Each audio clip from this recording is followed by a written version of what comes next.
Hello friends, स्वागत है आप लोगों का अपने चैनल स्टार्ट टू बेसिक में। फ्रेंड्स, जैसा कि आप लोग जानते हैं, हम लोग पढ़ रहे हैं एनसीईआरटी के माध्यम से ज्योग्राफी क्लास 6, क्लास 7, क्लास 8 की geography line by line, chapter by chapter complete हो चुका है। अभी हम क्लास 9 की ज्योग्राफी पढ़ रहे हैं, जिसमें लेसन 3 तक हमने कंप्लीट कर लिया है। अगर आपने उसको नहीं देखा है तो जा कर के वीडियो देख लें। और आज जो है हम लेसन 4 को विधिवत पढ़ेंगे, जिसका नाम है जलवायु। और फ्रेंड्स, अगर आप चैनल पे नए हैं तो वीडियो के अंत तक ज़रूर बने रहें। अगर वीडियो पसंद आता है तो चैनल को सब्सक्राइब करें, ज़रूरतमंदों को शेयर करें, लाइक करें और ढेर सारा कमेंट करें, लेकिन वीडियो के अंत तक ज़रूर बने रहें। तो फ्रेंड्स, आज का चैप्टर जो है जलवायु, जिसे हम क्लाइमेट भी कहते हैं, और बहुत ही इम्पॉर्टेंट जो है चैप्टर है हर दृष्टिकोण से, नॉलेज के दृष्टिकोण से, कंपटीशन के दृष्टिकोण से, किसी एग्ज़ाम को क्रैक करने के दृष्टिकोण से। तो बहुत ही मज़ेदार और ज़बरदस्त टॉपिक है। तो आइए स्टार्ट करते हैं फ्रेंड्स। चैप्टर का नाम है जलवायु, लेसन 4। फ्रेंड्स देखिए, जलवायु का मतलब क्या है। आपने सुना होगा कि मौसम। अब देखिए, मौसम का मतलब हो गया कि जो मौसम जो समय होता है, थोड़े थोड़े समय में अगर जलवायु में जो परिवर्तन होता है उसको हम क्या कहते हैं, तो मौसम कहते हैं। जैसे अभी मौसम क्या है, गर्मी अभी है, थोड़ी देर में क्या हो गया, बारिश होने लगा, आंधी चलने लगी, तूफान चलने लगा, तो क्या है, कहते हैं लोग मौसम बदल गया, तूफान आने वाला है, मौसम बदल रहा है। तो मतलब जो जलवायु दशाएं हैं, जो थोड़े थोड़े समय में जिसमें परिवर्तन होता रहा है, उसको मौसम कहते हैं। और यही जो है जलवायु में परिवर्तन अगर थोड़े समय में न हो करके एक वर्षों में देखा जाए उसमें परिवर्तन, तो उसको हम क्या कहते हैं, जलवायु कहते हैं। और जिसके अनुसार क्या होता है, गर्मी, ठंडी, बरसात या बसंत ऋतु, तब इस तरह की ऋतुएं आती हैं। तो जलवायु का मतलब क्या हो गया, एक लंबे समय में जो मौसम बना रहता है उसको क्या कहते हैं, हम जलवायु कहते हैं। आशा है आप लोगों को क्लियर हुआ होगा। आइए हम इसको विधिवत लाइन बाय लाइन देखते हैं और समझते हैं। तो कह रहा है फ्रेंड्स कि पिछले 2 अध्याय में आप हमारे देश की स्थलाकृतियों एवं अपवाह के बारे में पढ़ चुके हैं। किसी क्षेत्र के प्राकृतिक पर्यावरण को समझने के लिए आवश्यक 3 मूल तत्वों में से 2 तत्व ये ही हैं। क्या हैं?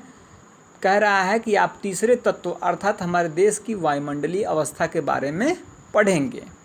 हम दिसंबर में ऊनी वस्त्र क्यों पहनते हैं, अथवा मई का महीना गर्म एवं असुविधाजनक क्यों होता है, या जून एवं जुलाई में वर्षा क्यों होती, इन सभी प्रश्नों के उत्तर आप भारत की जलवायु का अध्ययन करके जान सकते हैं।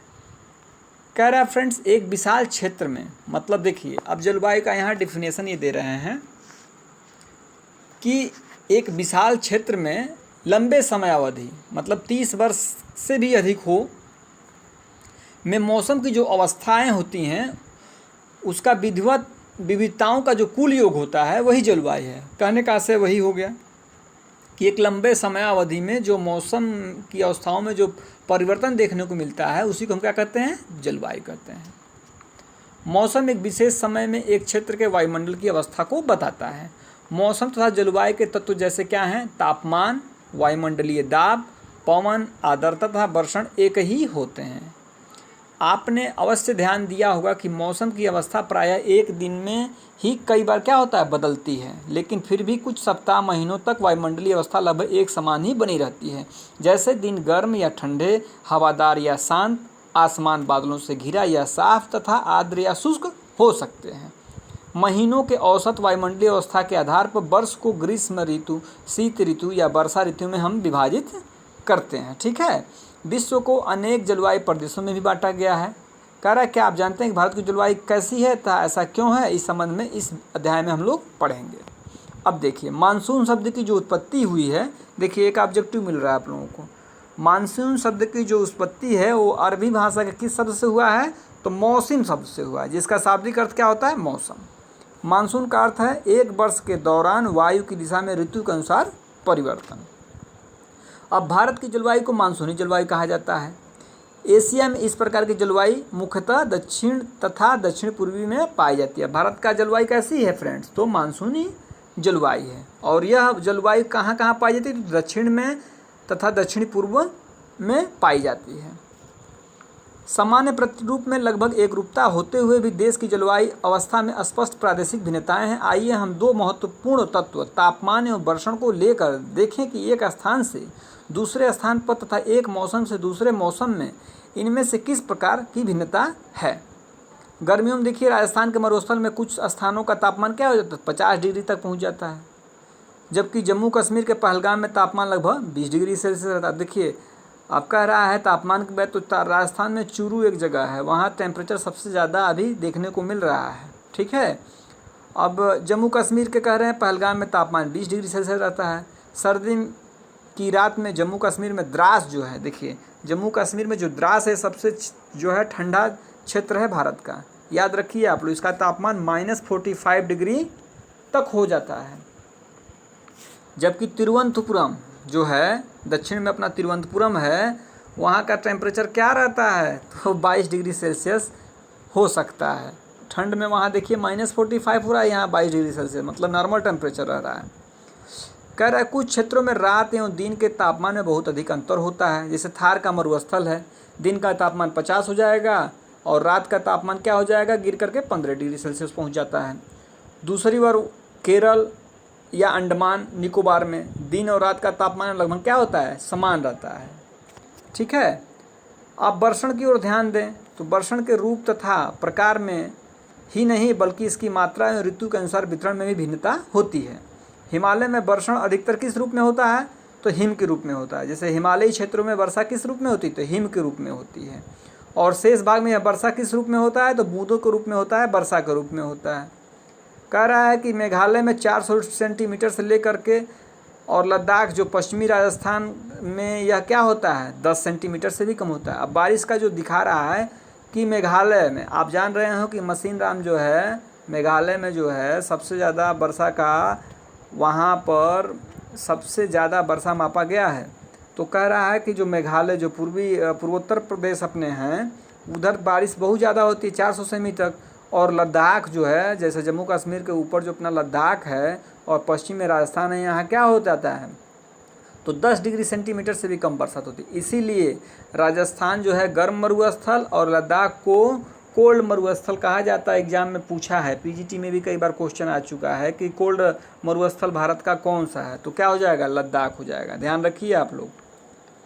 देश के अधिकतर भागों में जून से सितंबर तक वर्षा होती है, बिल्कुल सही बात है। लेकिन कुछ क्षेत्रों में जैसे तमिलनाडु तट पर अधिकतर वर्षा क्या हो जाती है? तो अक्टूबर एवं नवंबर में होती है।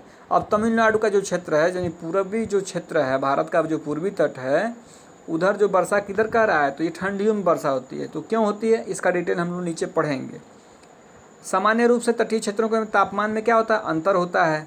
देश के आंतरिक भाग में मौसमी या ऋतुनिष्ठ अंतर अधिक होता है। उत्तरी मैदान में वर्षा की मात्रा सामान्यतः पूर्व से पश्चिम की ओर घटती जाती है। कह रहा है कि जो उत्तर का मैदान है बारिश जो है पूर्व में अधिक होता है, फिर जैसे जैसे पश्चिम की तरफ जाते हैं हम लोग, जैसे जैसे बंगाल है, बिहार है, उत्तर प्रदेश है, उसके बाद से मान लीजिए आपका दिल्ली है, राजस्थान है, तो जैसे इधर दिल्ली राजस्थान की तरफ बढ़ेंगे बारिश क्या हो जाएगी? कम होती जाती है। ये भिन्नताएं लोगों के जीवन में विविधता लाती हैं जो उनके भोजन, वस्त्र और घरों के प्रकार में दिखती है। अब देखिए राजस्थान में घर कैसा बनते हैं? तो मोटी दीवार होती है। छतें कैसी? चपटी होती हैं। तराई क्षेत्र है जैसे गोवा है, मंगलोर है, वहाँ छतें कैसी होती? तो ढाल होती हैं। असम में घर जो है बांस के खंभों पर बनाए जाते हैं। ठीक है। अब जलवायु नियंत्रण देख लीजिए। अब कह रहा है किसी भी क्षेत्र की जलवायु को नियंत्रित करने वाले क्या कारक हैं? तो 6 प्रमुख कारक हैं। अब किसी भी जलवायु को नियंत्रित करने वाले जो कारक हैं कितने हैं? 6 हैं। कौन कौन से? तो अक्षांश है, तुंगता है, तुंगता मतलब ऊंचाई, वायुदाब है, पवन तंत्र है, समुद्र से दूरी है और महासागरीय धाराएं और उच्चावच लक्षण। कह रहा है पृथ्वी की गोलाई के कारण इससे प्राप्त और सौर ऊर्जा की मात्रा अक्षांशों के अनुसार अलग अलग होती है। इसके परिणाम स्वरूप तापमान विषुववृत्त से ध्रुवों की ओर सामान्यतः घटता है। देखिए तापमान क्या होता है? विषुववृत्त से ध्रुवों की ओर क्या होता है? घटता है। जब कोई व्यक्ति पृथ्वी की सतह से ऊंचाई की ओर जाता है तो वायुमंडल की सघनता में कमी हो जाती है तथा तापमान घट जाता है। इसलिए पहाड़ियों में गर्मी के मौसम में भी क्या होता है, ठंड होता है। किसी भी क्षेत्र का वायुदाब एवं पवन तंत्र उस स्थान के अक्षांश तथा ऊंचाई पर निर्भर करती है। इस प्रकार यह तापमान एवं वर्षा के वितरण को प्रभावित करता है। समुद्र का जलवायु पर समकारी प्रभाव पड़ता है। जैसे जैसे समुद्र से दूरी बढ़ती है यह प्रभाव क्या हो जाता है, कम होता जाता है एवं लोग विषम मौसमी अवस्थाओं को महसूस करते हैं। इसे महाद्वीपीय अवस्था यानी गर्मी में बहुत अधिक गर्म और सर्दी में बहुत अधिक ठंडा कहते हैं। महासागरीय धाराएं समुद्र से तट की ओर चलने वाली हवाओं के साथ तटीय क्षेत्रों को जलवायु को प्रभावित करती हैं। उदाहरण के लिए कोई भी तटीय क्षेत्र जहां गर्म या ठंडी जलधाराएं बहती हैं और वायु की दिशा समुद्र से तट की ओर हो, वहाँ तट क्या होता है, गर्म या ठंडा हो जाएगा। जैसे मान लीजिए कोई भी जलधारा है, अगर वो गर्म जलधारा हो गई तो तट पे आएगी तो वहाँ के मौसम को कैसा कर देगी, गर्म कर देगी। अगर ठंडी जलधारा होगी तो तट पे आ करके वहाँ के क्षेत्र के जो क्या कर देगी, ठंडा कर देगी। वही कह रहा है। विश्व के अधिकतर मरुस्थल कैसे हैं, तो उपोष्ण कटिबंधीय भागों में स्थित महाद्वीपों किस किनारे पे हैं, तो पश्चिम किनारे। देखिए एग्जाम में ये भी बनता है कि ऑब्जेक्टिव यहाँ बन रहा है, पूछ देता है कि विश्व के अधिकतर मरुस्थल महाद्वीपों के किस किनारे पर पाए जाते हैं, पश्चिमी तट पे किनारे पाए जाते हैं, पूर्वी तट के। तो याद रखिए विश्व के अधिकतर मरुस्थल जो हैं किस किनारे पे हैं महाद्वीपों के, तो पश्चिमी किनारे। जैसे मान लीजिए आपका ऑस्ट्रेलिया है या अफ्रीका है या दक्षिणी अमेरिका है, इसमें जितने भी जैसे अफ्रीका का मान लीजिए सहारा है, कहाँ है, तो महाद्वीप के पश्चिम में है। आपका ऑस्ट्रेलिया है, ऑस्ट्रेलिया में जो मरुस्थल पाए जाते हैं वो किधर हैं, तो ऑस्ट्रेलिया महाद्वीप के पश्चिम में है। उसी तरह से भारत को भी आप देख लीजिए, भारत एक उपमहाद्वीप है, इसके भी किधर हैं मरुस्थल, तो पश्चिमी किनारे पे हैं। उसी तरह से जो है दक्षिणी अमेरिका का भी है। तो वही कह रहा है कि जो मरुस्थल पाए जाते हैं वो किधर पाए जाते हैं, तो महाद्वीपों के पश्चिमी किनारे पे। अंत में किसी स्थान की जलवायु को निर्धारित करने में ऊंचाई की भी महत्वपूर्ण भूमिका होती है। अब ऊंचे पर्वत ठंडी अथवा गर्म वायु को अवरोधित करते हैं। यदि उनकी ऊंचाई इतनी हो कि वे वर्षा लाने वाली वायु के रास्ते को क्या करें, रोकने में सक्षम होते हैं, तो उससे वर्षा का कारण भी बन सकते हैं। पर्वतों के पवनाभिमुख ढाल पर अपेक्षाकृत सूखे रहते हैं। देखिए थोड़ा सा मैं समझा दूं आप लोगों को। जैसे ये फ्रेंड्स कोई पर्वत है और ये सागर है, ठीक है, तो यहाँ जैसे जल गर्म करके जो है वाष्प बनकर ऊपर उठता है, बादल लगता है, तो यह इस किनारे पर जैसे चढ़ता है ऊपर तो ठंडा हो जाता है, फिर यहाँ बादल लग जाते हैं, ठीक है, और बादल लग करके बारिश कर देते हैं इस क्षेत्र में, और दूसरे क्षेत्र में क्या रहता है, सूखा रहता है। तो इसको कह रहा है कि जो पवन भिमुख यानी पवन भिमुख मतलब पवन के दूसरे तरफ जो ढाल हैं पर्वतों पर, वहाँ क्या होता है, सूखा रह जाता है, इधर बारिश नहीं होती है। क्लियर हो गया, आगे बढ़िए। अब भारत की जलवायु को जो प्रभावित करने वाले कारक हैं, जिसको हमने ऊपर अभी पढ़ा कि जो 6 कारक हैं, उसमें आइए पढ़ते हैं अक्षांश। अक्षांश का क्या भूमिका है देख लीजिए। कह रहा है कर्क वृत्त देश के मध्य भाग, अब जैसे अपना ये भारत है, ठीक है फ्रेंड्स, ये भारत का मैंने मानचित्र प्रयास कर रहा हूँ बनाने के लिए। तो कह रहा है जो कर्क वृत्त है कहाँ से गुजरता है, तो ये भारत के बीचों बीच से गुजरता है। तो वही कह रहा है कि कर्क वृत्त जो है, जो मतलब कर्क वृत्त का मतलब हो गया 23.5 अंश उत्तरी अक्षांश। विषुवत रेखा से 23.5 अंश उत्तरी अक्षांश को क्या कहते हैं, तो कर्क रेखा कहते हैं। तो यह कर्क रेखा जो है देश के मध्य भाग से पश्चिम में जैसे आपका कच्छ है गुजरात, और पूर्व में मिजोरम से होकर गुजरती है। देश का लगभग आधा भाग कर्क वृत्त के दक्षिण में स्थित है, ठीक है, जो उष्ण कटिबंधीय क्षेत्र है। अब कर्क वृत्त के उत्तर में स्थित शेष भाग क्या हो जाता है, तो उपोष्ण कटिबंध हो जाता है। इसलिए भारत की जलवायु में उष्ण कटिबंधीय जलवायु, उपोष्ण कटिबंधीय जलवायु दोनों की विशेषताएं उपस्थित हैं। आप लोग समझे कि नहीं समझे? आइए मैं एक बार और प्रयास करता हूँ। देखिए ये भारत है, ठीक है। अब भारत के मध्य से जो है कर्क रेखा गुजरती है। तो कह रहा है कि इसके उत्तर में जो होगा यहाँ किस तरह की जलवायु पाई जाएगी, उपोष्ण पाई जाएगी, ठीक है फ्रेंड्स, मतलब न बहुत ज़्यादा गर्म न बहुत ज़्यादा ठंडा। और इसके जो दक्षिण में होगा ये कैसा क्षेत्र होगा, तो उष्ण कटिबंधीय होगा। क्यों? क्योंकि कर्क रेखा पर सूर्य जो है वर्ष में एक बार सूर्य किरणें लंबवत पड़ती हैं 21 जून को, और 22 दिसंबर को मकर रेखा पड़ती है। तो कर्क और मकर रेखा के बीच में टेम्परेचर क्या होता है, बहुत ज़्यादा गर्म होता है, इसीलिए कर्क रेखा के दक्षिण में क्या होगा, उष्णकटिबंधीय जलवायु पाई जाएगी। क्लियर हो गया। चलिए अब ऊंचाई देख लीजिए। कह रहा भारत के उत्तर में क्या है, हिमालय पर्वत है। इसकी औसत ऊंचाई कितनी है, तो 6000 मीटर है। आपको पता है कि माउंट एवरेस्ट कितना है, 8848, लेकिन अब 8850 हो गया है। भारत का तटीय क्षेत्र भी क्या है, विशाल है, जहां अधिकतम ऊंचाई लगभग कितना है, तो 30 मीटर है। हिमालय मध्य एशिया से आने वाली ठंडी हवाओं को भारतीय उपमहाद्वीप में प्रवेश करने से रोकता है। अब मध्य एशिया समझ रहे हैं आप लोग, जैसे तिब्बत है, चाइना है, साइबेरिया है, वहाँ से जो ठंडी हवाएं चलती हैं हिमालय को पार नहीं कर पाती हैं। तो वही कह रहा है कि मध्य एशिया से आने वाली ठंडी हवाओं को क्या करता है, हिमालय भारतीय उपमहाद्वीप में प्रवेश करने से रोकता है। इन्हीं पर्वतों के कारण इस क्षेत्र में मध्य एशिया की तुलना में ठंड कम पड़ती है। तो यह तो ऊंचाई के कारण हुआ, ठीक हो गया। और वहाँ अक्षांश के कारण आपने पढ़ा कि कहाँ उष्ण हो रहा है, कहाँ उपोष्ण हो रहा है। अब तीसरा कारण पढ़ लीजिए वायुदाब और पवन के बारे में। तो भारत में जलवायु तथा संबंधित मौसम अवस्थाएं निम्नलिखित वायुमंडलीय अवस्थाओं से संचालित होती है। देखिए वायुदाब एवं धरातलीय पवनें, और दूसरा क्या है, वायु ऊपरी वायु परिसंचरण तथा पश्चिमी चक्रवाती विक्षोभ एवं उष्णकटिबंधीय चक्रवात। यानी वायुदाब और पवनों की कितनी भूमिका है जलवायु पर, उसके बारे में हम देखते हैं। कह रहा भारत उत्तरी पूर्वी व्यापारिक पवनों वाले क्षेत्र में स्थित है। भारत किधर है, तो उत्तरी पूर्वी व्यापारिक पवन वाले क्षेत्र में स्थित है। ये पवनें उत्तरी गोलार्ध के उपोष्ण कटिबंधीय उच्च दाब पेटियों से उत्पन्न होती हैं। ये दक्षिण की ओर बहती कोरियालिस बल के कारण दाहिनी ओर क्या होती हैं, मुड़ जाती हैं और विषुवतीय निम्न दाब वाले क्षेत्रों की ओर बढ़ती हैं। सामान्यतः इन पवनों में नमी की मात्रा बहुत कम होती है, क्योंकि ये स्थलीय भागों उत्पन्न होती हैं एवं बहती हैं, इसलिए इन पवनों के द्वारा वर्षा कम या नहीं होती है। इस प्रकार भारत को शुष्क क्षेत्र होना चाहिए, लेकिन ऐसा नहीं है। आइए देखें। देखिए कह रहा है, देखिए भारत का ये चित्र बना, ठीक है फ्रेंड्स। कह रहा है कि उत्तर पूर्व, अब देखिए इसको हम 4 भाग में बांट लें ऐसे, ये नॉर्थ हो गया और ये जो है ईस्ट हो गया। तो ये जो एरिया होगा क्या होगा, ये इसको हम क्या कहेंगे, उत्तर पूर्व। तो यहाँ से जो व्यापारिक पवनें चलती हैं, तो यह जब यहाँ पे आती हैं स्थल पे, तो स्थल क्या होता है, गर्म होता है और शुष्क होता है। तो इन हवाओं में क्या होता है, नमी नहीं रहता है। जब नमी नहीं रहेगा तो ये बारिश नहीं करेंगी। तो इस हिसाब से तो भारत में बारिश नहीं होनी चाहिए, ठीक है। लेकिन आइए क्या इसका मतलब है बताते हैं।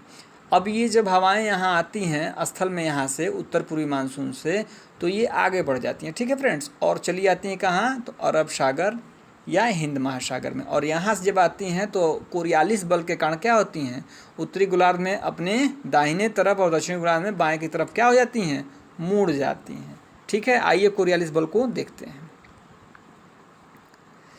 पृथ्वी के घूर्णन के कारण उत्पन्न आभासी बल को कोरियालिस बल कहते हैं। इस बल के कारण पवनें क्या होती हैं, उत्तरी गोलार्ध में दाहिनी ओर और दक्षिणी गोलार्ध में बाईं ओर विक्षेपित हो जाती हैं। इसे फेरल का नियम भी कहते हैं।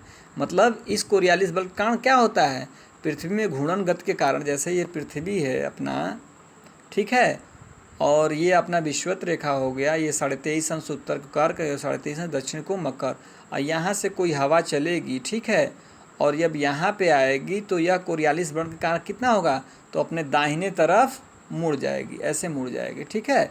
और जब इधर से चलेगी तो ये किधर मुड़ जाएगी, तो बाएं तरफ मुड़ जाती है फ्रेंड्स, ठीक है। कह रहा है भारत की वायुदाब पवन तंत्र अद्वितीय है। शीत ऋतु में हिमालय के उत्तर में उच्च वायुदाब होता है। शीत ऋतु में क्या होता है, तो हिमालय के उत्तर में उच्च दाब होता है। इस क्षेत्र की ठंडी शुष्क हवाएं दक्षिण में निम्न दाब वाले महासागरीय क्षेत्र के ऊपर बहती हैं। यहाँ थोड़ा सा आप लोगों को कन्फ्यूजन हो रहा होगा, ये उच्च दाब और निम्न दाब क्या हो गया। देखिए शीत ऋतु में क्या होता है, शीत ऋतु में क्या होता है, ये जैसे अपना है, ठीक है, ठीक है फ्रेंड्स। अब शीत ऋतु में क्या होता है, तो ये जो हिमालयी क्षेत्र है अपना, यहाँ क्या होगा, उच्च दाब होगा। उच्च दाब समझते हैं आप लोग, जहाँ हवाएं क्या होंगी, नम होंगी, ठंडी होगी, वहाँ उच्च वायुदाब होता है। और जहाँ हवाएं गर्म होकर के क्या हो जाती हैं, गर्म होकर के हल्की हो जाती हैं, वहाँ क्या होता है, निम्न वायुदाब बनता है। ठीक है, तो इस क्षेत्र में क्या होगा, जब ठंड रहेगा तो हवाएं यहाँ क्या होंगी, भारी हो जाएंगी, यानी यहाँ क्या हो जाएगा, उच्च वायुदाब होगा। ठीक है, और दक्षिण में इधर जो कह रहा है क्या होगा, ये दक्षिण में जो महासागरीय क्षेत्र हैं इनके ऊपर क्या होगा, निम्न वायुदाब होगा। क्यों, क्योंकि यहाँ जो है जल जो है गर्म होता है और ऊपर उठता है, यानी हवाएं क्या होती हैं, गर्म होती हैं। जो हवा गर्म होगी वो क्या होगी, ऊपर उठेगी, यानी वह वहाँ क्या हो जाएगा, निम्न वायुदाब का क्षेत्र बन जाएगा। यह क्लियर हो गया। और हवाएं किधर से किधर चलती हैं, तो उच्च वायुदाब से निम्न वायुदाब की तरफ हवाएं चलती हैं। एक बार फिर से दोहरा रहा हूँ, हवाएं उच्च वायुदाब से निम्न वायुदाब की तरफ चलती हैं। आशा है क्लियर हो गया होगा। चलिए, तो वही कह रहा है कि भारत के ऊपर निम्न दाब का क्षेत्र उत्पन्न हो जाता है। इसके कारण गर्मी के दिनों में वायु की दिशा पूरी तरह से क्या होती है, परिवर्तित हो जाती है। वायु दक्षिण में स्थित हिंद महासागर के उच्च दाब वाले क्षेत्र से दक्षिण पूर्वी दिशाओं में बहते हुए विषुववृत्त को पार कर दाहिने ओर मुड़ते हुए भारतीय उपमहाद्वीप में स्थित निम्न दाब की ओर बहने लगती है। मतलब क्या होता है, गर्मी के समय में जो है हिंद महासागर वाले क्षेत्र में क्या हो जाता है, उच्च वायुदाब होता है, और स्थल पे क्या होता है, निम्न वायुदाब होता है। तो हवाएं क्या होती हैं, वहाँ से सागर से स्थल की ओर बहने लगती हैं, और इन्हें दक्षिण पश्चिमी मानसून पवनों के नाम से जाना जाता है। देखिए, एक बार मैं प्रयास करता हूँ फिर से आप लोगों को चित्र के माध्यम से। ये जो अरब सागरीय क्षेत्र है, यहाँ क्या हो जाता है, उच्च वायुदाब होता है। ठीक है, और यहाँ इस क्षेत्र पे क्या हो जाता है, निम्न वायुदाब होता है। हवाएं यहाँ से चलना शुरू कर देती हैं, ये हवाएं इधर से चलना शुरू कर देती हैं, और जब चलती हैं तो अपने साथ क्या लाती हैं, नमी लेके आती हैं। और यही जब ऊपर आती हैं तो यहाँ संघनन होता है, बादल लगते हैं और बारिश स्टार्ट हो जाती है। क्लियर हुआ। आइए आगे देखते हैं। कह रहा है कि ये पवनें कोष्ण महासागर के ऊपर से बहती हैं, नमी ग्रहण करती हैं, तथा भारत की मुख्य भूमि पर आकर क्या करती हैं, वर्षा करती हैं। इस प्रदेश में ऊपरी वायु परिसंचरण पश्चिमी प्रवाह के प्रभाव में रहता है। इस प्रकार इस प्रवाह का एक मुख्य घटक जेट धारा है। अब देखिए, उसी समय में क्या होता है कि ऊपरी वायु परिसंचरण पश्चिमी प्रवाह के, पश्चिमी प्रवाह का मतलब क्या हो गया, जैसे भूमध्य सागर से पश्चिमी, जिनको शीतोष्ण चक्रवात होते हैं, भूमध्य सागर जो पश्चिम में अपना है, भूमध्य सागर में क्या होता है, शीतोष्ण चक्रवात बनते हैं, और वह चक्रवात क्या होते हैं, पूरब की तरफ चलते हैं, भारत की तरफ। ठीक है फ्रेंड्स, और भारत में जब भूमध्य सागर से चलते हैं तो कैस्पियन सागर और से नमी धारण करके जब आगे बढ़ते हैं तो भारतीय महाद्वीप में प्रवेश करते हैं, और जब यहाँ आते हैं तो इनको हम क्या कहते हैं, पश्चिमी विक्षोभ कहते हैं। और उसी समय में हिमालय के उत्तरी जो है तिब्बत और चाइना के ऊपर क्या होता है, जेट धाराएं चलती हैं। जेट धाराएं धरातल से 6 किलोमीटर ऊपर और 12 किलोमीटर के बीच में चलती हैं। कौन से मंडल में, क्षोभ मंडल में। उनको हम क्या कहते हैं, जेट धाराएं कहते हैं। ठंडी धाराएं होती हैं जो 6 किलोमीटर से 12 किलोमीटर के बीच में चलती हैं ऊपर वायुमंडल में। ठीक है, अब देखिए, कह रहा है जेट धाराएं लगभग 27 डिग्री से 30 डिग्री उत्तरी अक्षांशों के बीच स्थित होती हैं, इसलिए इन्हें क्या कहते हैं, उपोष्णकटिबंधीय पश्चिमी जेट धाराएं कहा जाता है। इनका देखिए अक्षांश दिखा है कहाँ से, तो 27 डिग्री से 30 डिग्री। ठीक हो गया। भारत में ये जेट धाराएं ग्रीष्म ऋतु को छोड़कर पूरे वर्ष हिमालय के दक्षिण में प्रवाहित होती रहती हैं। भारत में ग्रीष्म ऋतु छोड़कर क्या होती हैं, हिमालयी क्षेत्र जो चाइना है, तिब्बत है, उधर ये चलती रहती हैं।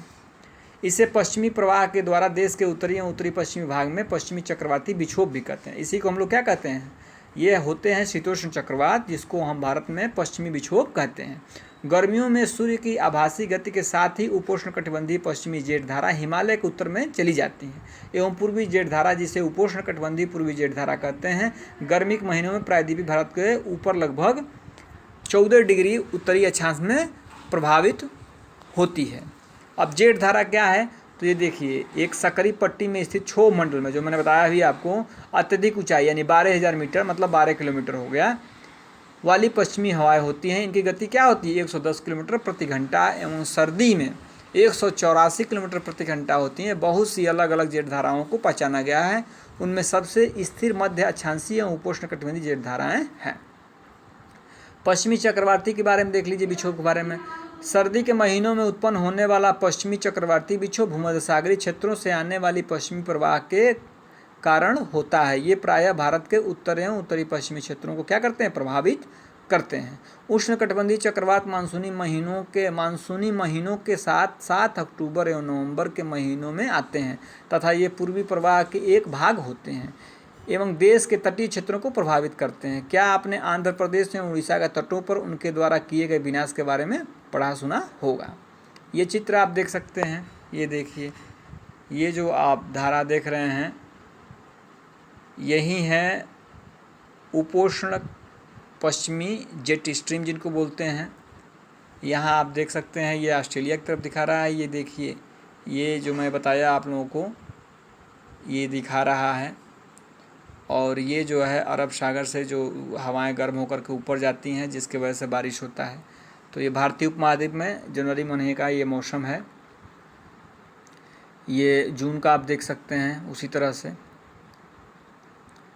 अब भारतीय मानसून देख लीजिए। भारत की जलवायु मानसूनी पवनों से बहुत अधिक प्रभावित है। ऐतिहासिक काल में भारत आने वाले नाविकों ने सबसे पहले मानसून परिघटना पर ध्यान दिया था। पवन तंत्र की दिशा उलट जाने के कारण उन्हें लाभ हुआ, चूँकि उनके जहाज़ पवन के प्रवाह की दिशा पर निर्भर थे। अरबवासी जो व्यापारियों की तरह भारत आए थे, उन लोगों ने पवन तंत्र के इस मौसमी उत्क्रमण को मानसून का नाम दिया। मानसून का प्रभाव जो है उष्णकटिबंधीय क्षेत्रों में लगभग 20 अंश उत्तर एवं 20 अंश दक्षिणी के बीच रहता है। मानसून की प्रक्रिया को समझने के लिए निम्नलिखित तथ्यों पर तथ्य महत्वपूर्ण देख लेते हैं। स्थल तथा जल के गर्म एवं ठंडे होने की विभेदी प्रक्रिया के कारण भारत के स्थल भाग पर निम्न दाब का क्षेत्र उत्पन्न होता है, जबकि इसके आसपास के समुद्रों के ऊपर उच्च दाब का क्षेत्र बनता है। देखिए, स्थल तथा जल के गर्म जब हो जाएंगे तो क्या होगा, तो स्थल भाग पर क्या हो जाएगा, निम्न दाब का क्षेत्र उत्पन्न होगा, और समुद्रों के ऊपर क्या हो जाएगा, उच्च दाब का क्षेत्र। जैसे देखिए, जैसे ये दो क्षेत्र है, ठीक है। अगर ये जल से है, जल वाला है, और ये स्थल का है, ठीक है, तो कह रहा है कि स्थल तथा जल के गर्म एवं ठंडे होने के कारण अब अगर यहाँ ज़्यादा टेम्परेचर बढ़ा स्थल पे, तो यहाँ से हवाएं क्या हो जाएंगी, गर्म होकर ऊपर उठेंगी। स्थल के अपेक्षा जल जो है कम गर्म होगा, तो यहाँ हवाएं क्या होंगी, जो होगा कम गर्म होंगी। यहाँ हवाएं ज़्यादा गर्म होंगी, तो जब हवाएं ज़्यादा गर्म होंगी तो गर्म होकर के ऊपर उठेंगी, ठीक है। तो यहाँ क्या बनेगा, उच्च वायुदाब बनेगा, ठीक है, सॉरी, निम्न वायुदाब बन जाएगा। और यहाँ क्या रहेगा, उच्च वायुदाब रहेगा। चूँकि यहाँ हवाओं में नमी रहेगा, तो यहाँ से हवाएं इधर चलना शुरू कर देंगी, उच्च वायुदाब से निम्न वायुदाब की तरफ, वही कह रहा है। जबकि इसके आसपास समुद्रों के ऊपर उच्च दाब का क्षेत्र बनता है। अब ग्रीष्म ऋतु के दिनों में अंतः उष्णकटिबंधीय विसरण क्षेत्र की स्थिति गंगा के मैदान की ओर खिसक जाती है। अब एक चीज़ मैं आप लोगों को समझा दूं, ये देखिए, अंतः उष्णकटिबंधीय अभिसरण क्षेत्र को क्या बोलते हैं हम लोग, इसी को हम बोलते हैं ITCZ, ठीक है फ्रेंड्स। इंग्लिश में इसको बोलते हैं अंतः, देखिए ITCZ, इसको बोलते हैं इंग्लिश में। आई से हो जाता है इंटर, टी से होता है ट्रॉपिकल, सी से होता है कन्वर्जन, और जेड से होता है zone. Inter tropical conversion zone को हिंदी में बोलते हैं अंतः उष्णकटिबंधीय अभिसरण क्षेत्र। होता क्या है इसमें, मैं एक बार आप लोगों को विस्तार से बता दूं। देखिए, होता क्या है कि जैसे ये अपना ग्लोब है, ये विषुवत रेखा हो गई 23.5 अंश कर्क रेखा, 23.5 अंश की दक्षिण की मकर रेखा, ये आपको पता है कि यह क्षेत्र क्या होता है, गर्म होता है, ठीक है। तो हवाएं क्या होती हैं, इधर से गर्म होकर इधर चलेंगी और इधर से गर्म होकर इधर चलेंगी। तो जहाँ हवाएं गर्म होकर के ऊपर उठती हैं, जहाँ हवाएं गर्म होकर के ऊपर उठती हैं, उस क्षेत्र को क्या बोलते हैं हम, ITCZ, यानी अंतः उष्णकटिबंधीय वह क्षेत्र बन जाता है। मतलब जो जहाँ दो हवाएं, गर्म हवाएं आपस में टकरा करके जब ऊपर उठ जाती हैं तो उस क्षेत्र को क्या बोलते हैं हम लोग, ITCZ, अंतः उष्णकटिबंधीय क्षेत्र बोलते हैं। क्लियर हो गया, आगे बढ़ते हैं। कह रहा है कि जो प्रायः विषुवत से 5 अंश उत्तर में स्थित होता है, इसे मानसून ऋतु में मानसून गर्त के नाम से जानते हैं। ठीक है, विषुवत वृत्त वही भूमध्य रेखा से क्या होता है, 5 अंश उत्तर और 5 अंश दक्षिण। अब हिंद महासागर में मेडागास्कर के पूर्व लगभग 20 अंश दक्षिणी अक्षांश के ऊपर उच्च दाब वाला क्षेत्र होता है। इस उच्च दाब वाले क्षेत्र को स्थिति एवं तीव्रता भारतीय मानसून को प्रभावित करती है। उच्च दाब निम्न दाब आप लोग समझ गए हैं, मैंने काफ़ी बार इसी चैप्टर में आप लोगों को समझाने का प्रयास किया है। ग्रीष्म ऋतु में तिब्बत का पठार बहुत अधिक गर्म हो जाता है, जिसके परिणाम स्वरूप पठार के ऊपर समुद्र तल से लगभग 9 किलोमीटर की ऊंचाई पर तीव्र ऊर्ध्वाधर वायु धाराओं एवं उच्च दाब का निर्माण होता है। ग्रीष्म ऋतु में हिमालय के उत्तर पश्चिमी जेट धाराओं तथा भारतीय प्रायद्वीप के ऊपरी उष्णकटिबंधीय पूर्वी जेट धाराओं का प्रभाव होता है। अब अंत उष्णकटिबंधीय विश्वनाथ क्षेत्र के बारे में देख लीजिए, ये क्या बता रहे हैं। ये विश्वतीय अक्षांशों में विस्तृत गर्त एवं निम्न दाब का क्षेत्र होता है। यहीं पर उत्तरी पूर्वी और दक्षिणी व्यापारिक पवनें आपस में मिलती हैं। देखिए वही बात है, यही अवसरण क्षेत्र विश्ववृत्त के लगभग समानांतर होता है, लेकिन सूर्य की आभासी गति के साथ साथ यह उत्तर या दक्षिण की ओर खिसकता है। जैसे अब सूर्य कर्क रेखा की तरफ जब जाएगा तो यह जो है ITCZ जो है उत्तर की तरफ खिसक जाएगा, और दक्षिण की तरफ अगर सूर्य दक्षिणायन होगा तो दक्षिण की तरफ खिसक जाएगा। ये सूर्य के ऊपर डिपेंड करता है कि कहाँ ITCZ बनेगा। इसके अतिरिक्त दक्षिणी महासागर के ऊपर दाब की अवस्थाओं में परिवर्तन भी मानसून को प्रभावित करता है।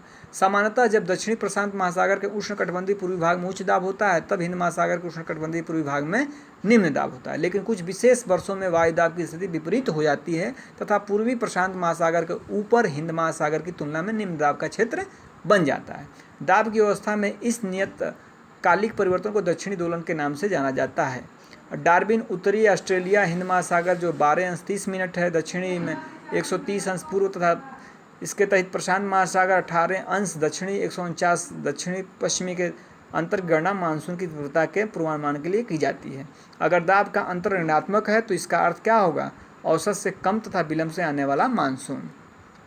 एल नीनो जो है दक्षिणी दोलन से जुड़ा हुआ एक लक्षण है। यह एक गर्म समुद्री जल धारा है जो पेरू की ठंडी धारा के स्थान पर क्या होती है, प्रत्येक 2 से 5 वर्ष के अंतराल में पेरू तट से होकर बहती है। दाब की अवस्थाओं में परिवर्तन का संबंध एल नीनो से है, इसलिए इस परिघटना को एसो एल नीनो दक्षिणी दोलन कहा जाता है। एल नीनो किसे कहते हैं देख लीजिए, ये भी इंपॉर्टेंट है, बहुत बार बच्चे समझ नहीं पाते हैं क्या होता है। देखिए क्या होता है, ठंडी या पेरू जलधारा के स्थान पर अस्थायी तौर पर गर्म धारा के विकास को एल नीनो का नाम दिया गया। जैसे जो पेरू है वहाँ ठंडी जलधारा जो होती है, अगर उस जलधारा में अस्थायी तौर पर गर्म जलधारा का विकास हो जाए तो उसी को क्या बोलते हैं हम लोग, एल नीनो बोलते हैं। ठीक है, एल नीनो स्पेनिश शब्द है जिसका अर्थ क्या होता है, बच्चा तथा जो बेबी क्राइस्ट को व्यक्त करता है। क्योंकि यह धारा क्रिसमस के समय बहना शुरू होती है, एल नीनो की उपस्थिति समुद्र की सतह के तापमान को बढ़ा देती है तथा उस क्षेत्र में व्यापारिक पवनों को शिथिल करती है। एल नीनो आने से क्या होता है, समुद्र का तापमान क्या हो जाता है, बढ़ जाता है सतह का। अब मानसून का आगमन एवं वापसी देख लीजिए। व्यापारिक पवनों के विपरीत मानसून पवनें नियमित नहीं हैं, लेकिन यह स्पंदनमान प्रकृति की प्रकृति होती हैं। उष्णकटिबंधीय समुद्रों के ऊपर प्रवाह के दौरान ये विभिन्न वायुमंडलीय अवस्थाओं से प्रभावित होती है।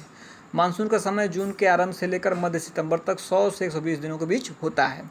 इसके आगमन के समय सामान्य वर्षा में अचानक वृद्धि हो जाती है तथा लगातार कई दिनों तक यह जारी रहती है। इसे मानसून प्रस्फोटन यानी फटना कहते हैं तथा इसे मानसून पूर्व बौछारों से पृथक किया जा सकता है। सामान्यतः जून के प्रथम सप्ताह में मानसून क्या होता है, भारतीय प्रायद्वीप के दक्षिणी छोर में प्रवेश करता है। इसके बाद यह 2 भागों में बढ़ जाता है, एक शाखा अरब सागर की होती है, दूसरा जो है बंगाल की खाड़ी होती है। अब अरब शाखा वाला जो शाखा होता है वो 10 दिन बाद 10 जून के आसपास मुंबई पहुँचती है। यह एक तीव्र प्रगति है। बंगाल की खाड़ी शाखा भी तीव्रता से आगे की ओर बढ़ती है तथा जून के प्रथम सप्ताह में असम पहुँच जाती है।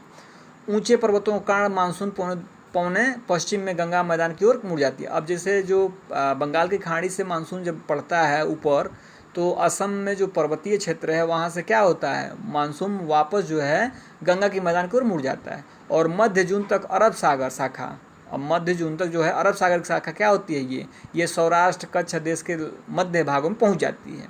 अरब सागर शाखा एवं बंगाल की शाखा जो है दोनों गंगा के मैदान के उत्तरी पश्चिम भाग में आपस में मिल जाती है और दिल्ली में सामान्यतः मानसूनी वर्षा बंगाल की खाड़ी शाखा से जून के अंतिम सप्ताह में लगभग 29 जून तक, जुलाई के प्रथम सप्ताह तक मानसून पश्चिमी उत्तर प्रदेश, पंजाब, हरियाणा तथा पूर्वी राजस्थान में पहुंच जाता है। मध्य जुलाई तक मानसून हिमाचल प्रदेश एवं देश के शेष हिस्सों में पहुंच जाता है। मतलब जो बारिश होती है वह बंगाल की खाड़ी से जो मानसून होता है उससे वहाँ पर मिलती है, और इधर जो है अरब सागर से जो मानसून उठता है दक्षिणी पश्चिमी, ये जा कर के मध्य भाग जो गंगा जो है हमारा जो गंगा का मैदानी क्षेत्र है वहाँ मिलते हैं और बारिश करते हैं। कह रहा है मानसून की वापसी जो है अपेक्षाकृत एक क्रमिक प्रक्रिया है जो भारत के उत्तरी पश्चिमी राज्यों से सितंबर में प्रारंभ हो जाती है मध्य अक्टूबर, जिससे जून से स्टार्ट हो जाता है और सितंबर में मानसून क्या होता है, लौटने लगता है, और मध्य अक्टूबर तक मानसून प्रायद्वीप के उत्तरी भाग से पूरी तरह पीछे हट जाता है। प्रायद्वीप के दक्षिणी आधे भाग में वापसी की गति तीव्र होती है। दिसंबर के प्रारंभ तक देश के शेष भाग से मानसून की क्या हो जाती है, वापसी हो जाती है। अब द्वीपों पर मानसून की सबसे पहली वर्षा होती है। यह क्रमशः दक्षिण से उत्तर की ओर अप्रैल के अंतिम सप्ताह से लेकर मई के प्रथम सप्ताह तक होती है। मानसून की वापसी भी क्रमशः दिसंबर के प्रथम सप्ताह से जनवरी के प्रथम सप्ताह तक उत्तर से दक्षिण की ओर होती है। इसमें देश का शेष भाग शीत ऋतु के प्रभाव में होता है। ऋतुएं देख लीजिए। ऋतुएं के बाद शीत ऋतु हम लोग पढ़ेंगे। शीत ऋतु के बाद से फ्रेंड्स जो है ग्रीष्म ऋतु और वर्षा ऋतु, मानसून का आगमन, उसके बाद से चैप्टर मानसून की वापसी परिवर्तन, और अभ्यास के प्रश्न करेंगे। 15 से 15 मिनट का और वीडियो होगा फ्रेंड्स, धैर्य बना के रखिए आप लोग। तो फ्रेंड्स हम लोग पढ़ रहे थे ऋतु, ठीक है। देखिए मानसूनी जलवायु की विशेषता एक विशिष्ट मौसम प्रतिरूप होता है। एक ऋतु से दूसरे ऋतु में मौसम की अवस्थाओं में बहुत अधिक परिवर्तन होता है। विशेषकर देश के आंतरिक भागों में ये परिवर्तन अधिक मात्रा में परिलक्षित होते हैं। तटीय क्षेत्रों में तापमान बहुत अधिक भिन्नता नहीं होती है, यद्यपि यहाँ वर्षा के प्रारूप में भिन्नताएं होती हैं। आप अपने क्षेत्र में कितने प्रकार की ऋतुओं का अनुभव करते हैं? अब भारत में देखिए 4 ऋतु हैं, शीत ऋतु है, ग्रीष्म ऋतु है, और कुछ क्षेत्रीय विविधताओं के साथ मानसून के आगमन तथा वापसी का काल है। शीत ऋतु देख लीजिए। उत्तरी भारत में शीत ऋतु मध्य नवंबर से आरंभ होकर फरवरी तक रहती है। अब उत्तरी भारत में शीत ऋतु कब से स्टार्ट होती है? तो नवंबर से स्टार्ट होती है और फरवरी तक रहती है। भारत के उत्तरी भाग में दिसंबर और जनवरी सबसे क्या होते हैं, ठंडे होते हैं। तापमान दक्षिण से उत्तर की ओर क्या होता है, बढ़ने लगता है, घटने लगता है, और उत्तर की ओर क्या होता है, बढ़ने पर घटता जाता है। और पूर्वी तट पर चेन्नई का औसत तापमान कितना होता है, 24 डिग्री सेल्सियस और 25 डिग्री सेल्सियस के बीच रहता है, जबकि उत्तरी मैदानी में यह 10 डिग्री सेल्सियस से 15 डिग्री सेल्सियस के बीच होता है। दिन गर्म तथा रातें क्या होती हैं, ठंडी होती हैं। कब का? तो यह शीत ऋतु की बात कर रहा है। उत्तरी मैदान में दिन क्या होता है, गर्म होता है और रातें ठंडी होती हैं। और वही जो तटवर्ती जो क्षेत्र हैं, जैसे पूर्वी तटवर्ती क्षेत्र है, वहाँ का तापमान क्या होता है, 24 से 25 डिग्री सेल्सियस रहता है, जबकि उत्तर के मैदान में 10 से 15 डिग्री। उत्तर में तुषारपात सामान्य है तथा हिमालय के ऊपरी ढालों पर हिमपात होता है। और हिमालय के जो उत्तरी ढाल हैं उस पर ऊपरी ढाल हैं उन पर क्या होता है, हिमपात होता है, यानी ठंड बहुत ज़्यादा हो जाती है। ये आप देख सकते हैं मानसून का जो आगमन हुआ है। यहाँ से देखिए 5 जून से जो है, 5 जून में कहाँ जा रही है, केरल के तट पे आ जा रही है। 1 जून में यहाँ जो है तिरुवनंतपुरम में आ रही है, ठीक है। उसी तरह से 10 जून में यह मुंबई से होकर ऐसे जा रही है। तो यह मानसून का जो भी आगमन हुआ है, कैसे हुआ है, उसके हिसाब से आप देख सकते हैं। इस ऋतु में देश में क्या होता है, उत्तर पूर्वी व्यापारिक पवनें प्रभावित होती हैं। ये स्थल से समुद्र की ओर भी होती हैं। कब? तो शीत ऋतु में स्थल से समुद्र की ओर हवाएं बहती हैं तथा इसलिए देश के अधिकतर भाग में शुष्क मौसम होता है। इन पवनों के कारण कुछ मात्रा में वर्षा तमिलनाडु के तट पर होता है, क्योंकि वहाँ ये पवनें समुद्र से स्थल की ओर बहती हैं। देश के उत्तरी भाग में एक कमज़ोर उच्च दाब का क्षेत्र बन जाता है, जिसमें हल्की पवनें इस क्षेत्र से बाहर की ओर प्रवाहित होती हैं। उच्चावत से प्रभावित होकर ये पवनें पश्चिम तथा उत्तर पश्चिम में गंगा घाटी में बहती हैं। सामान्यतः इस मौसम में आसमान साफ, तापमान आर्द्रता कम एवं पवनें शिथिल तथा परिवर्तित होती हैं। शीत ऋतु में उत्तरी मैदानों में पश्चिम एवं उत्तरी पश्चिम से चक्रवाती विक्षोभ का अंतर्प्रवाह विशेष लक्षण है। यह कम दाब वाली प्रणाली भूमध्य सागर एवं पश्चिमी एशिया के ऊपर उत्पन्न होती है तथा पश्चिमी पवनों के साथ भारत में प्रवेश करती है। इसके कारण शीतकाल में क्या होता है, तो मैदानों में क्या होती है, वर्षा होती है। पर्वतों पर हिमपात होता है जिसकी उस समय बहुत अधिक आवश्यकता होती है।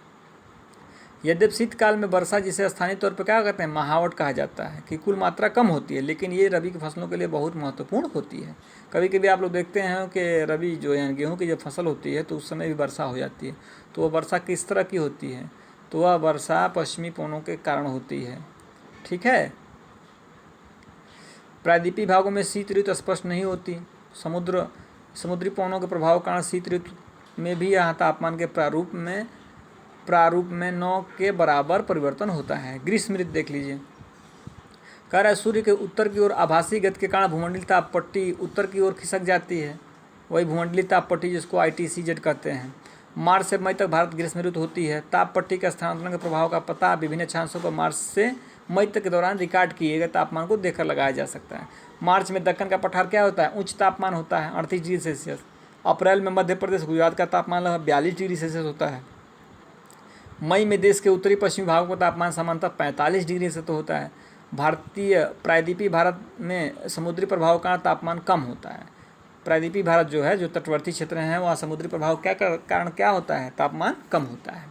देश के उत्तरी भाग में ग्रीष्मकाल में तापमान वृद्धि होती है तथा वायुदाब में कमी आती है। अब देखिए, वायुदाब और तापमान बहुत जो है ज़बरदस्त संबंध है। जब तापमान बढ़ेगा तो वायुदाब क्या हो जाएगा? कम हो जाएगा। उत्तर पश्चिम में थार के रेगिस्तान से लेकर पूर्व एवं दक्षिण पूर्व में पटना तक, छोटा नागपुर पठार तक जो है एक कम दाब का लंबवत क्षेत्र बनता है। क्योंकि भाई यहाँ गर्मी पड़ती है तो दबाव कम, वायुदाब क्या होता है? कम होता है। पवन का परिसंचरण इस गर्त के चारों ओर प्रारंभ होता है। अब जो वही जब होता है, यहाँ दाब कम होता है तो उच्च वायुदाब से निम्न वायुदाब की तरफ पवनें चलती हैं। तो वही पश्चिम से जो है पूरब की तरह जो है गर्म हवाएं और शुष्क हवाएं चलती हैं, जिसको हम क्या कहते हैं? लू कहते हैं। गर्म और शुष्क हवाएं जो चलती हैं उन्हें क्या कहते हैं? लू कहते हैं। ठीक है। कह रहा है ये धूल भरी गर्म एवं शुष्क पवनें होती हैं जो कि दिन के समय भारत के उत्तर एवं उत्तरी पश्चिमी क्षेत्रों में चलती हैं। कभी कभी ये देर शाम तक जारी रहती हैं। इस हवा का सीधा प्रभाव घातक भी हो सकता है। उत्तरी भारत में मई महीनों के दौरान सामान्यतः धूल भरी आंधियाँ आती हैं। ये आंधियाँ अस्थायी रूप से आराम पहुँचाती हैं क्योंकि ये तापमान को कम कर देती हैं तथा अपने साथ ठंडे समीर एवं हल्की वर्षा लाती हैं। इस मौसम में कभी कभी तीव्र हवाओं के साथ गरज वाली मूसलाधार वर्षा भी होती है। इसके साथ प्रायः हिमवृष्टि भी होती है। बैसाख महीनों में होने के कारण पश्चिमी बंगाल में इसे क्या कहते हैं? तो काल बैसाखी कहते हैं। अब देखिए, समझ में आ गया काल बैसाखी किसे कहते हैं? तो बंगाल में जब यह बैसाख के महीने में जब ये धूल भरी आंधियाँ चलती हैं, जिससे मूसलाधार वर्षा भी होती है, हिमवृष्टि होती है, तो इनसे बहुत ज़्यादा नुकसान भी होता है, जिसको क्या बोलते हैं? काल बैसाखी बोलते हैं। बैसाख में चलती हैं इसलिए इनको नाम काल बैसाखी है। अब ग्रीष्म ऋतु में के अंत में कर्नाटक एवं केरल में प्रायः क्या होता है? पूर्वी मानसून वर्षा होती है ग्रीष्म ऋतु के अंत में। अब इसके कारण क्या होता है? तो आम जो है जल्दी पक जाते हैं, इसलिए क्या कहते हैं? इस वर्षा को आम्र वर्षा कहते हैं। कहाँ पे? तो केरल और कर्नाटक में। ठीक हो गया। अब वर्षा ऋतु या मानसून का आगमन देख लीजिए। जून के प्रारंभ में उत्तरी मैदान में निम्न दाब की अवस्था तीव्र हो जाती है। निम्न दाब की जो है अवस्था चूँकि बहुत गर्म हो जाता है उत्तरी मैदान। ठीक है। और यह दक्षिणी गोलार्ध की व्यापारी पवनों को अपनी ओर आकर्षित करेगा। जब निम्न दाब होगा तो पवनें क्या होंगी? उच्च वायुदाब यानी दक्षिण से क्या होंगी? हवाएं चलना शुरू कर देंगी। और ये दक्षिणी पूर्वी व्यापारिक पवनें दक्षिणी समुद्रों के उपोष्णकटिबंधीय क्षेत्रों से उत्पन्न होती हैं। चूँकि ये पवनें गर्म महासागर ऊपर से गुजरती हैं, इसलिए इनमें क्या हो जाती है? नमी हो जाती है। और ये पवनें जो हैं तीव्र होती हैं, 30 किलोमीटर प्रति घंटा के औसत से चलती हैं। और सुदूर उत्तरी पूर्वी भाग को छोड़कर ये मानसूनी पवनें देश के शेष भाग में लगभग 1 महीने में पहुंच जाती हैं। देखिए हुआ क्या, इस क्षेत्र में क्या होता है? गर्मी के समय में यहाँ उच्च वायुदाब बनता है, यहाँ क्या बनता है? निम्न वायुदाब बनता है। चूँकि यहाँ पे बहुत ज़्यादा टेम्परेचर हो जाता है इस क्षेत्र में, तो यहाँ हवाएं क्या हो जाती हैं? हल्की होकर ऊपर उठती हैं। और यहाँ हवाएं भारी रहती हैं तो यहाँ से हवाएं इधर चलती हैं। और जो समुद्री हवाएं चलती हैं तो समुद्र के ऊपर चलती हैं, तो इनमें क्या होता है? नमी होता है। और नमी जब होता है तो यही जब पहुँचती हैं यहाँ पर, और जैसे हिमालय क्षेत्र की तरफ बढ़ती हैं तो हिमालय क्षेत्र से टकरा करके वापस इस क्षेत्र में क्या करती हैं? बारिश करती हैं।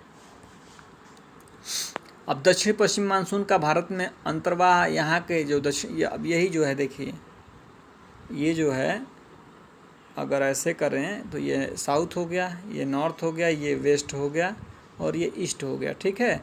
इसको क्या कहते हैं? इसी को दक्षिणी पश्चिमी कहते हैं। इसी को क्या कहेंगे? दक्षिणी पश्चिमी, अरब सागर वाला। तो दक्षिणी पश्चिमी मानसून भारत में अंतर्वाह यहाँ के मौसम को पूरी तरह परावर्तित कर देता है। मौसम के प्रारंभ में पश्चिमी घाट के पवनभूमुखी भागों पर भारी वर्षा होती है। यानी जो पर्वतीय क्षेत्र जो अपने पश्चिमी घाट पे हैं, तो पर्वत के तरफ क्या होता है? भारी वर्षा होती है। और दक्कन का पठार, एक मध्य प्रदेश कुछ भाग में भी वर्षा होती है। यदि वे क्षेत्र वृष्टि छाया में आते हैं, जैसे दक्कन का पठार हो गया या मध्य प्रदेश का जो क्षेत्र है, किस में आता है? वृष्टि छाया में आता है। मतलब उधर जिस तरफ एक तरफ बारिश होगी, दूसरी तरफ पर्वत के दूसरी तरफ बारिश नहीं होगी, तो जिस तरफ बारिश नहीं होती है उसको वृष्टि छाया कहते हैं। तो वही कह रहा है कि यद्यपि यह जो भाग कौन सा, तो दक्कन का पठार और मध्य प्रदेश का जो कुछ भाग है वृष्टि छाया प्रदेश में आते हैं। इस मौसम की अधिकतर वर्षा देश के उत्तरी पूर्वी भागों में होती है। खासी पहाड़ी के दक्षिण, खासी पहाड़ी कहाँ? मेघालय में स्थित जो मासिनराम है वो विश्व में सबसे अधिक क्या है? औसत वर्षा प्राप्त करता है। गंगा की घाटी में पूर्व से पश्चिम की ओर वर्षा की मात्रा क्या हो जाती है? घटती जाती है। राजस्थान और गुजरात के कुछ भागों में बहुत कम वर्षा होती है। मानसून से संबंधित एक अन्य परिघटना है वर्षा में विराम। इस प्रकार इसमें आर्द्र एवं शुष्क दोनों तरह के अंतराल होते हैं। दूसरे शब्दों में मानसूनी वर्षा एक समय में कुछ दिनों तक ही होती है। इनमें वर्षा रहित अंतराल भी होते हैं। मानसून में आने वाले ये विराम मानसूनी गर्त की गति से संबंधित होते हैं। विभिन्न कारणों से गर्त एवं इसका अक्ष उत्तर या दक्षिण की ओर खिसकता रहता है, जिसके कारण वर्षा का स्थानिक वितरण सुनिश्चित होता है। जब मानसून के गर्त का अक्ष मैदान के ऊपर होता है तब इस भाग में वर्षा अच्छी होती है। आप लोग समझ रहे हैं गर्त का क्या कह रहा है? मतलब जहाँ पर बहुत ज़्यादा गर्म हवाएं उठ कर के ठंडी होंगी, और जिस क्षेत्र में यह बनेगा मानसून, जहाँ पे हवाएं ऊपर होकर के ठंडी होंगी और बारिश का रूप लेंगी, उसी को क्या बोलते हैं? उसको गर्त बोलते हैं, उस क्षेत्र को। वही कह रहा है। दूसरी ओर जब अक्ष हिमालय के समीप चला जाता है, मैदानों में लंबे समय तक शुष्क अवस्था रहती है। अब जब यही गर्त हिमालय क्षेत्र में चला जाएगा तो मैदानी क्षेत्रों में बारिश नहीं होती है, तो कैसा मौसम हो जाता है? शुष्क हो जाता है।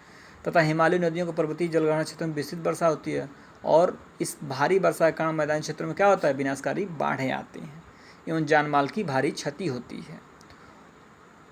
उष्णकटिबंधीय निम्न दाब तीव्रता एवं आवृत्ति भी मानसूनी वर्षा की मात्रा एवं समय को निर्धारित करती है। यह निम्न दाब का क्षेत्र बंगाल की खाड़ी के ऊपर बनता है तथा मुख्य स्थलीय भाग को पार कर जाता है। यह गर्त निम्न दाब के मानसून गर्त के अक्ष के अनुसार होता है।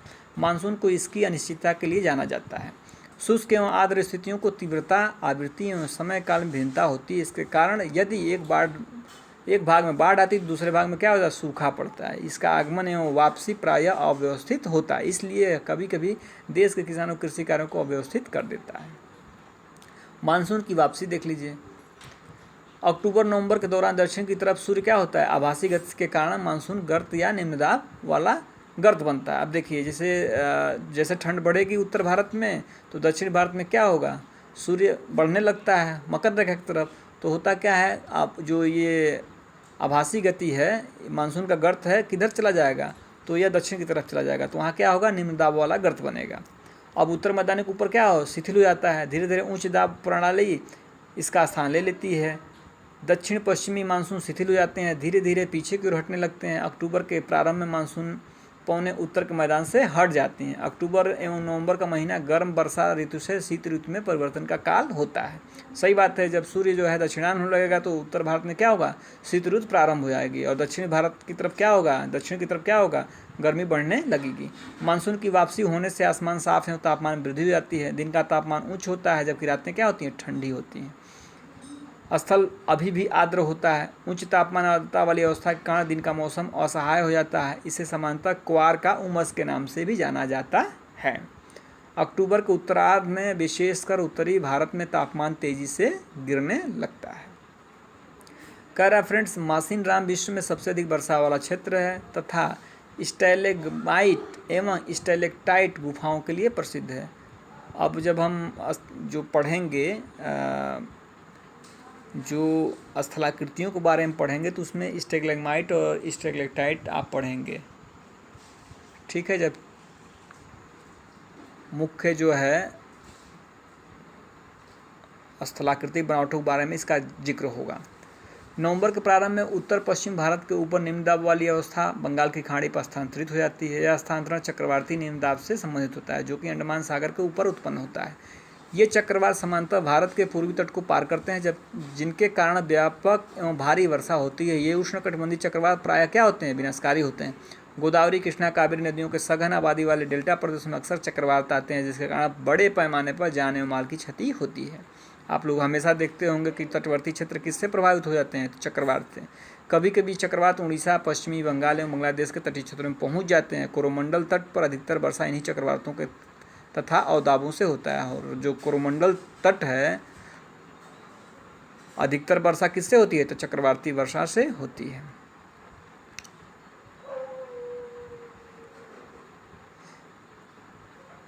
वर्षा का वितरण देख लीजिए फ्रेंड्स। पश्चिमी तट के भागों में उत्तरी पूर्वी भारत में लगभग 400 सेंटीमीटर वार्षिक वर्षा होती है, किंतु पश्चिमी राजस्थान एवं इसके सटे पंजाब, हरियाणा और गुजरात के भागों में 60 सेंटीमीटर से भी कम वर्षा होती है। दक्षिणी पठार के अतिरिक्त भागों एवं सह्याद्री पूर्वी भागों में वर्षा की मात्रा समान रूप से कम होती है। इन क्षेत्रों में वर्षा की मात्रा कम क्यों होती है? तो जम्मू कश्मीर के लेह में भी वर्षण की मात्रा काफ़ी कम होती है। देश के शेष हिस्से में वर्षा की मात्रा मध्यम रहती है। हिमपात हिमालयी क्षेत्रों तक ही सीमित होता है। मानसून की प्रकृति के परिणाम स्वरूप एक वर्ष में दूसरे वर्ष होने वाले वार्षिक वर्षा की मात्रा में भिन्नता होती है। वर्षा की विषमता निम्न वर्षा वाले क्षेत्र जैसे राजस्थान है, गुजरात है के कुछ भाग तथा पश्चिमी घाटों के वृष्टि छाया प्रदेशों में अधिक पाई जाती है। अधिक वर्षा वाले क्षेत्र में बाढ़ें अधिक आती हैं, जबकि निम्न वर्षा वाले क्षेत्रों में क्या होता है? सूखा की स्थिति बनी रहती है। अब मानसून की एकता का परिचय के बारे में देख लीजिए। कह रहा है फ्रेंड्स कि आप पहले पढ़ चुके हैं कि हिमालय अत्यंत ठंडी पवनों से भारतीय उपमहाद्वीप की रक्षा करता है। इसके कारण अपेक्षाकृत उच्च अक्षांशों के बावजूद उत्तरी भारत में निरंतर ऊंचा तापमान बना रहता है। इस प्रकार प्रायद्वीपीय पठार में तीनों ओर से समुद्रों के प्रभाव के कारण न तो अधिक गर्मी पड़ती है और न ही अधिक सर्दी पड़ती है। सही बात है। जो प्रायद्वीपीय क्षेत्र है उधर क्या होगा? न समुद्र है दोनों तरफ, बंगाल की खाड़ी, हिंद महासागर, अरब सागर, तो क्या होता है? न अधिक गर्मी पड़ती है न अधिक सर्दी। इस समकारी प्रभाव के कारण तापमान की दिशा में बहुत कम अंतर पाए जाते हैं, परंतु फिर भी भारतीय प्रायद्वीप पर मानसून की एकता का प्रभाव बहुत ही स्पष्ट है। पवन की दिशाओं का ऋतुओं के अनुसार परिवर्तन तथा उनसे संबंधित ऋतु की दशाएं ऋतु चक्रों का एक लय प्रदान करती हैं। वर्षा की अनिश्चितताएं तथा उनका असमान वितरण मानसून का एक विशिष्ट लक्षण है।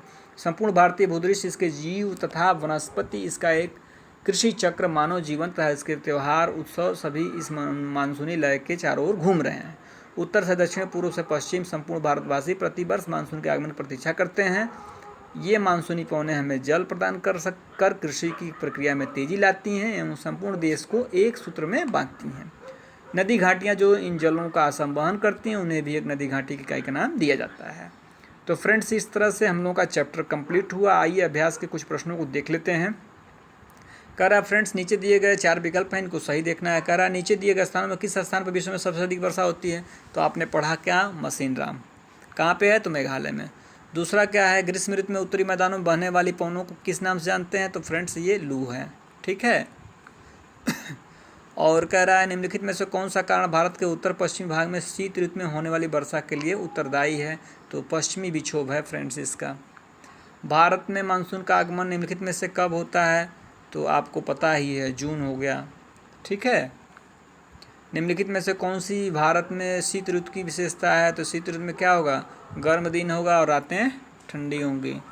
इस तरह से फ्रेंड्स, निम्नलिखित प्रश्नों के उत्तर में भारत की जलवायु को प्रभावित करने वाले जो कारक हैं उनको बता दीजिए। तो फ्रेंड्स, आशा है आप लोगों को चैप्टर पढ़ करके काफ़ी आनंद आया होगा। काफ़ी जो है थोड़ा सा लंबा चैप्टर हो गया, लेकिन बहुत ही जानकारी और नॉलेज की दृष्टि से बहुत ही महत्वपूर्ण चैप्टर है ये। तो अगर आप लोगों को वीडियो पसंद आया हो, पढ़ाने का तरीका पसंद आया हो, तो चैनलों को सब्सक्राइब कर लें। ज़रूरतमंदों को फ्रेंड्स वीडियो शेयर करें, अधिक से अधिक जो है लाइक और कमेंट्स करें। और इसी के साथ ही हम मिलेंगे अगले वीडियो में। तब तक आप अपना बहुत ध्यान रखिए। नमस्कार, धन्यवाद।